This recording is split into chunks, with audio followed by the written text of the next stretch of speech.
How would you feel? You find a YouTube video that has almost 1 million views. After watching it for 1 minute, you see a photo of yourself with your name displayed and pronounced by the narrator.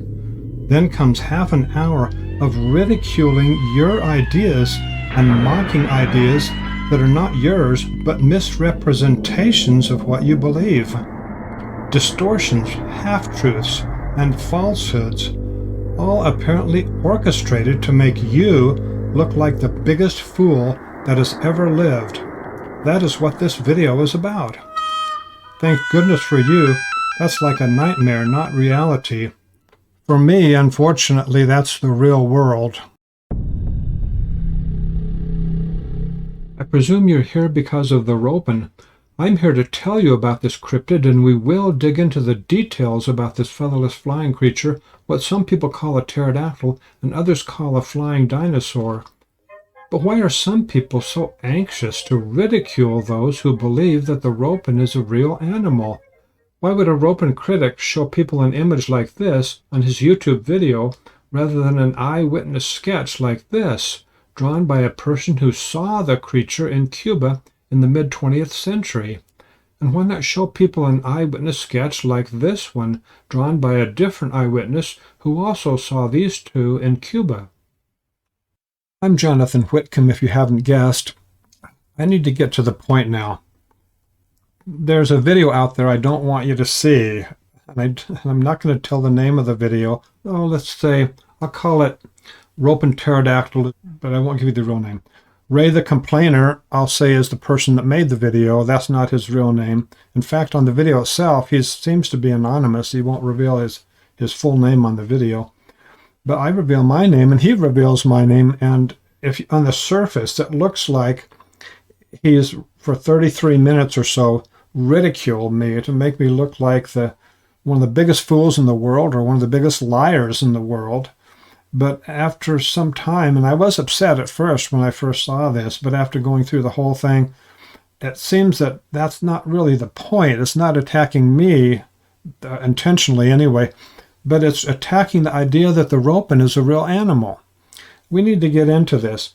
The video apparently was created by this guy, I'll call him Ray, and he's the narrator, I think.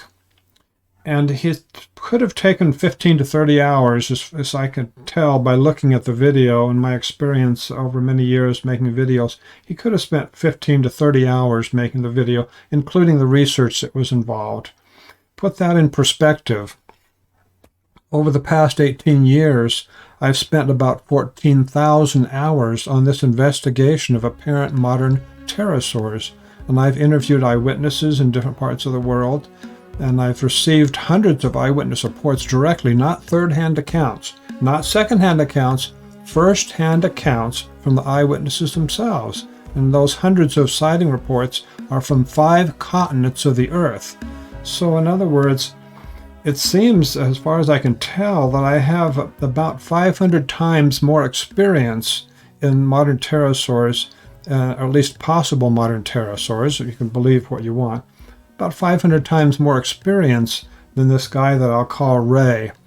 Now, he has a very narrow perspective. He concentrates on things that seem to discredit the idea that modern pterosaurs exist, in particular the Ropen. What is the Ropen?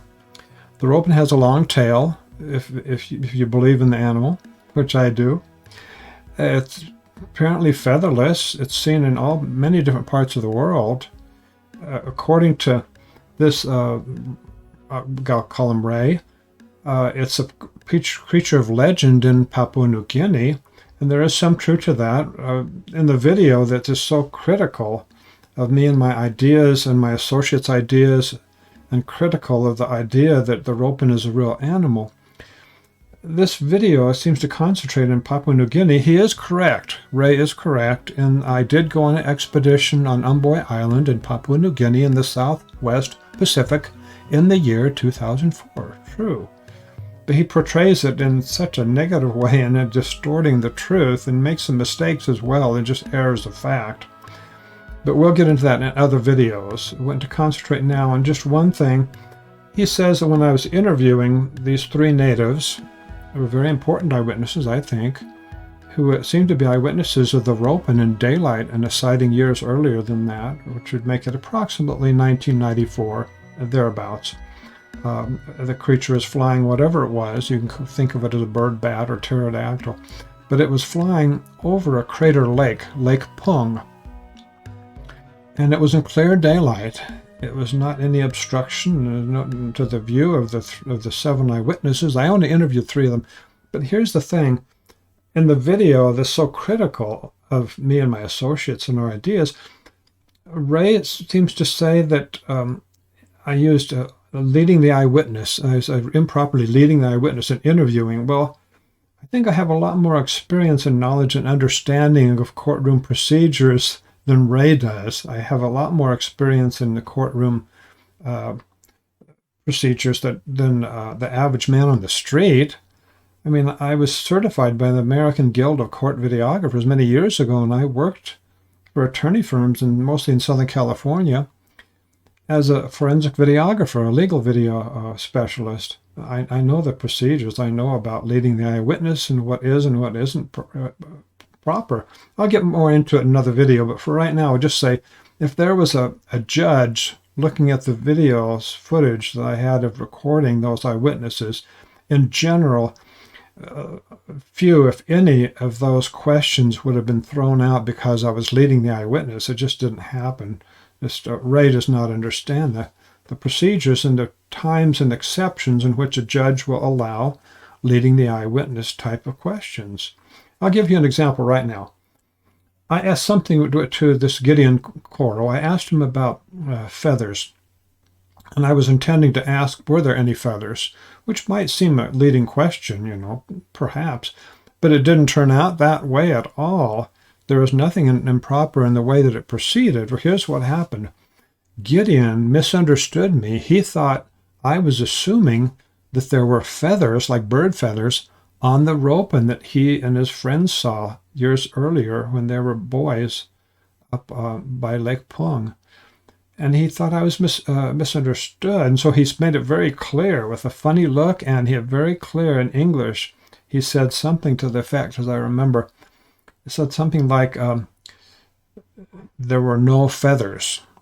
Very clear. In other words, it's not a case of leading the eyewitness where you want him to say something and then he'll say what you want him to say. Nothing at all. And that was not the only time when they had that. He was just answering the questions according to what he remembered, with one possible exception when he might have gotten improper clue from one of the other eyewitnesses that were there, and that was not me that was involved with that, when he estimated the length of the tail at 7 meters. But that's we'll get to that in another time.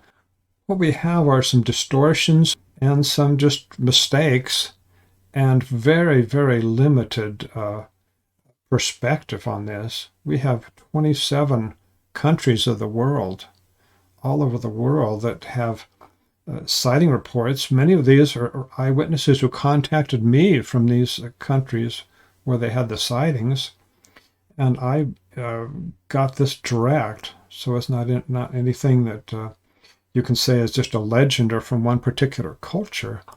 Look at the facts about these eyewitnesses. They're from different cultures, different original languages, or main languages that they've learned and that they speak in generally, and different educational backgrounds, different religious beliefs, different cultural experiences, and in particular regarding pterosaurs and dinosaurs and so on. This man, Gideon Coral, for example, I asked him clearly, and he understood.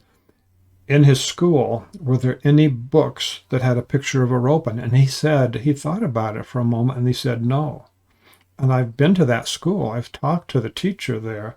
I know what's involved. That school would not have any book that would show a dinosaur or pterosaur. Very rudimentary teachings on English, simple English, perhaps, I would guess, simple arithmetic and so on, and other matters, but nothing remotely like what a dinosaur looks like or have any pictures of dinosaurs or pterosaurs. And so I was not surprised, therefore, when Gideon Coral said no, he didn't have any pictures of the Ropen in his school. So thank you for joining us here. I've come back for more videos, and I'd like to have you learn more about the truth about the ropen. It's a real animal, and we get sighting reports all over the world for these. I've had hundreds of sightings just from the United States alone, and only a tiny fraction of the eyewitness contact me. There may be around 300,000 Americans who have had a good sighting of a pterosaur at some time in their human lifetimes. 300,000 eyewitnesses. These are good sightings. This is not just a few natives in Papua New Guinea who are repeating a legend. Nothing remotely like that.